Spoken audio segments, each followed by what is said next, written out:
चलो भैया देखो, आज हम लोग पढ़ेंगे टीडीएस, टाइम डिस्टेंस स्पीड, ठीक है ना। चाल, दूरी, समय, ठीक ओके। चाल, दूरी, समय, क्लियर है। टीडीएस पढ़ेंगे, ठीक है। ठीक, देखो इसमें एक बेसिक फार्मूला, चाल बराबर दूरी बटे समय, जो तुम बचपन से पढ़ते चले आए वही है, ठीक। चाल बराबर दूरी बटे समय, यहीं से जो है 3 फार्मूले बन जाएंगे। समय निकालो तो चाल इधर आ जाएगी, समय निकल आएगी। दूरी निकालो समय गुणे चाल बन जाएगी, उसमें क्या दिक्कत है, ठीक है। ऐसे शॉर्टकट में लिखेंगे, क्लियर है। इसे स्पीड लिखेंगे, इसे डी और इसे टी, ठीक। तो इसलिए हम लोग बोलते थे टीडीएस, क्लियर हो रही बात नहीं, ठीक ओके। चाल बराबर दूरी बटे समय से निकालेंगे। और एक चीज और समझो, अगर किलोमीटर प्रति घंटा है और इसे मीटर प्रति सेकंड में बदलना है, मीटर प्रति सेकंड में बदलना है ना, किलोमीटर प्रति घंटा को मीटर प्रति सेकंड में लाने के लिए 5/18 गुणा करें। 5/18 से गुणा करेंगे, ये बातें आपको ध्यान रखनी है बेसिक, ठीक है। से गुणा करेंगे, क्लियर है, से गुणा करेंगे, क्लियर। अगर मीटर प्रति सेकंड है, एक मिनट, किलोमीटर प्रति घंटा को यहीं पे लिख दो पहले, मीटर प्रति सेकंड में लाने के लिए, ठीक है ना, में लाने के लिए 5/18 गुणा करेंगे। बात ध्यान रखना है, इधर को 5/18 से गुणा करेंगे, शॉर्टकट में लिखना है आपको, ठीक, गुणा करेंगे। और मीटर प्रति सेकंड को, दूसरी कंडीशन लिखनी है आपको, मीटर प्रति सेकंड को किसमें लाने, किलोमीटर प्रति घंटा, किलोमीटर प्रति घंटा में लाने के लिए, ठीक है ना, में लाने के लिए यानी बदलने के लिए, लाने के लिए, ठीक है ना। 18/5 से गुणा करेंगे, 18/5 से गुणा करेंगे। ये दो कंडीशन आपको याद रखनी है और एक फार्मूला याद रखना है, बस। आप समझो क्वेश्चन, ठीक है। ये बेसिक है, समझ में आ रही बात की नहीं, ठीक ओके। एक व्यक्ति 3 समान दूरियों को क्रमशः 15 किलोमीटर प्रति घंटा और 12 किलोमीटर प्रति घंटा तथा 20 किलोमीटर प्रति घंटे की चाल से तय करता है। यदि तीनों दूरियों को तय करने में कुल 12 घंटे का समय लगा हो या लगता है, ठीक है ना, तो प्रत्येक दूरी कितने किलोमीटर की होगी, ये क्वेश्चन है आपका। समझ में आ रही बात नहीं। तो एक तो तरीका ये है कि हम टोटल दूरी x मान लें, x से लगा दो। और एक तरीका ये है कि 15, इधर कर दो, देखो 15, 12 और 20, 15, 12, 20 है ना, इसका एलसीएम ले लो, ठीक है ना। एलसीएम आएगा 60। तो हमने टोटल डिस्टेंस 60 मान ली प्रत्येक की, क्लियर हो रही बात की नहीं। तो एक तो तरीका ये है, बगैर फार्मूला आपको लगाना है। तो 15 के हिसाब से अगर इसे चलेंगे इतनी दूरी को, तो 15 × 60, 4 घंटे टाइम लगेगा, ये टाइम निकलेगा, क्लियर हो रही बात की नहीं। इसी प्रकार 12 के हिसाब से अगर हम 60 किलोमीटर दूरी तय करते हैं तो 12 के हिसाब कितना लगेगा, 5 घंटे, 12 × 5 = 60, क्लियर है, ठीक है। फार्मूला इसी में लग रहे हैं, ध्यान रखना है आपको। इसी प्रकार 20 किलोमीटर प्रति घंटे की चाल से अगर कोई दूरी 60 किलोमीटर तय करता है, 3 घंटे लगेंगे, 20 × 60। तो टोटल टाइम कितना लग रहा है, 5 × 4 = 9, 9 × 3 = 12 घंटे काम लग रहा, टाइम लग रहा, टाइम 12 घंटे, 5 × 4 = 9, 3 = 12 घंटे। और इनका भी देखो 12 घंटे टाइम लग रहा।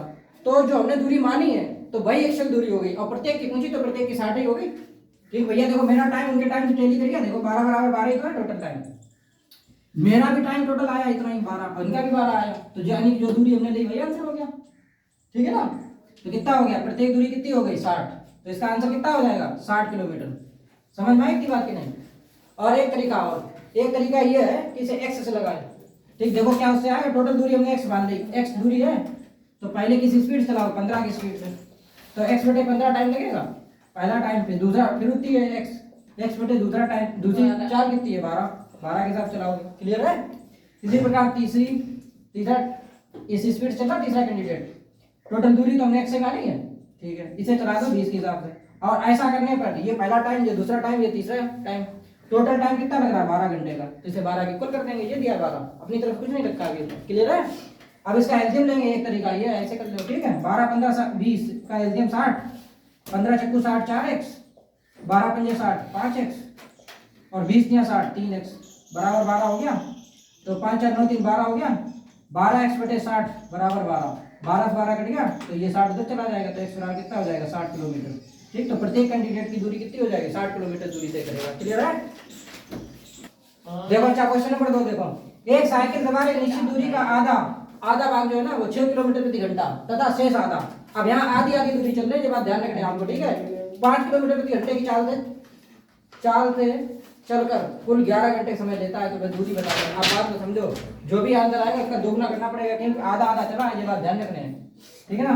तो एक तो तरीका भाई है कि इसे हमने 6 माना, पहला तो 6, दूसरी किससे चल रहा, 5 की स्पीड से। अब इनका एक एलसीएम ले लो, 6 और 5 का एलसीएम ले लिया हमने, 6 × 5 = 30, क्लियर है।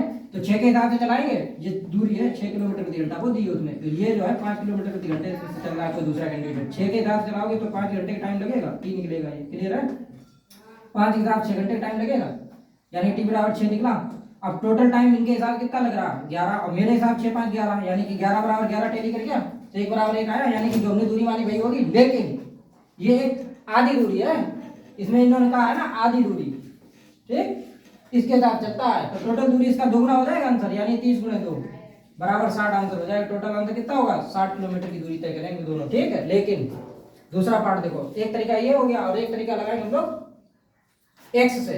अगर एक्स से लगाओ तो ऐसे लगाओ, टोटल दूरी हमने 2x मान ली, हाँ टोटल दूरी मान ली, टोटल दूरी क्लियर है, टोटल डिस्टेंस 2x मान ली। आधी दूरी चलाई हमने किसके हिसाब से 6 के हिसाब से, देखो 6 किलोमीटर प्रति घंटा तो दूरी बटे 4 हो गया, पहला टाइम निकल आया। फिर दूसरा टाइम कितना हो गया, आधी तो बची क्योंकि भैया 2 में से 1 x हो गया तो 1 ही x बचा, ये 5 के साथ चली तो ऐसा करने पर 11 घंटे टाइम लग रहा है।